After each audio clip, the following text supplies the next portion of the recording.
Right, let's go over to the Details tab. Now, the Details tab is divided into two sections, sharpening and its opposite, noise reduction. I say that because noise reduction actually blurs your information as opposed to sharpening the information.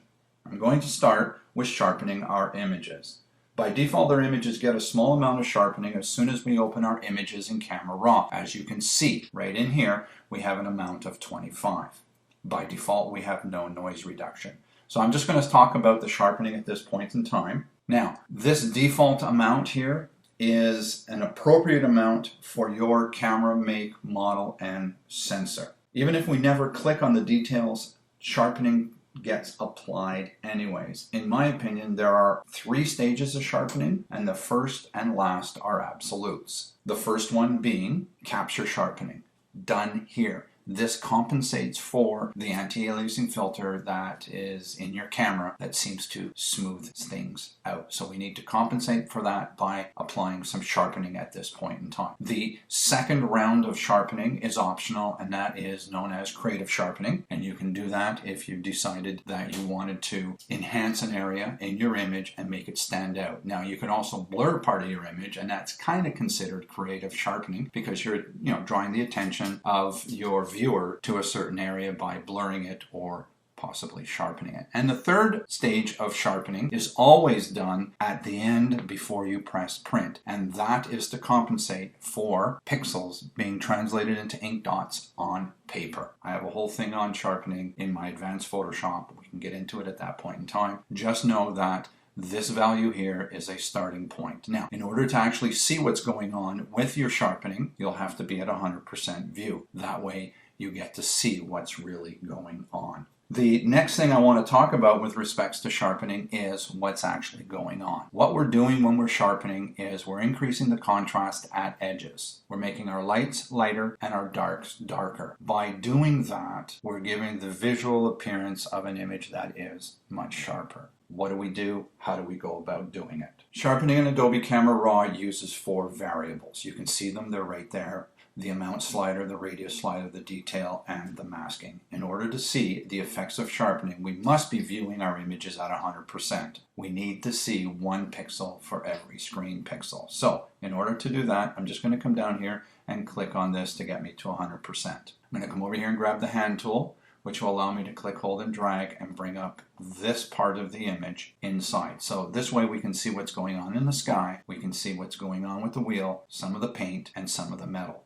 as we go through our sharpening process. So here we are seeing our image at 100% view. I have chosen this portion because of the surface details and all that other stuff. What I'm going to do is I'm going to move the amount slider, just so you get an idea of what's going on with this. I'm just going to move the amount slider all the way up to 100. Can you see the detail that's showing up in here? So now that we have our image in 100% view in the sharpen dialog, I'm going to take these sliders and move them around to show you how sharpening works in Camera Raw. Once you find a specific set of slider positions that seem to work with a specific camera or a specific lens, you can save this as a preset. And then you can apply that en masse without having to come in and move these sliders around for each and every one of your images. The whole idea of what I'm trying to get across here when I'm teaching you about the Camera Raw dialog box is I'm going in and talking about each one of these little components in detail so you actually understand what's going on. But the idea is, at the end of the game, to actually have a preset of a bunch of things that you commonly apply to your images over and over again. If we have them as presets, then we don't have to spend a lot of time going through each image. So here's our sharpening at 100% view. We have the default, which is 25. If I was to turn that off, you're really not going to see a lot of difference, but if I click on the preview, I think you can.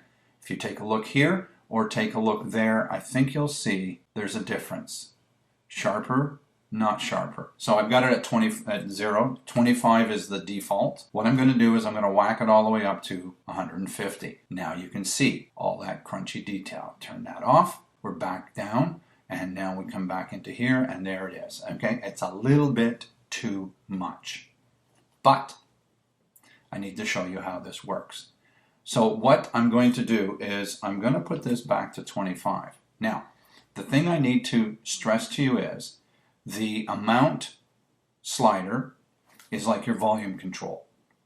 The radius slider is what creates that little halo, that visible halo that we see, which is created by the increase in contrast at, edges and all that kind of stuff. If I were to raise this up to this value and then take the radius value, which is right now at 1, and I think if you look really close, you're going to see that little halo right across here where there's the dark teal, and then we hit the sky, where you have the edge of the gray building and we hit the sky. You see that little radius. I'm going to raise this up to its maximum in Camera Raw, which is only 3 pixels. Now do you see how much bigger that is? So what I'm getting at is when we increase the amount, everything is more obvious. Put it back to 1.0, it's still obvious. Now, it's not going to be that obvious when we press print, but it's still obvious in here. Now, rule of thumb is when you increase the amount, you should theoretically decrease the size of the radius. So I'm going to just bring this down to about maybe 0.7 at 150. Now, I'm not going to leave it at 150. That's ridiculous. But I'm going to just leave it there so we can go through the process of understanding what's going on. As far as detail is concerned, I may or may not play around with this. I'm not 100% sure. And the masking is very, very cool. Okay. So what I'm going to do to show you what's going on, the effects of all of this kind of stuff, is I'm going to hold down the Option key when I click on the radius. So I'm going to put this back to 1.0. And then when I click on this, when I click on this for the amount, you can see that our image goes into grayscale.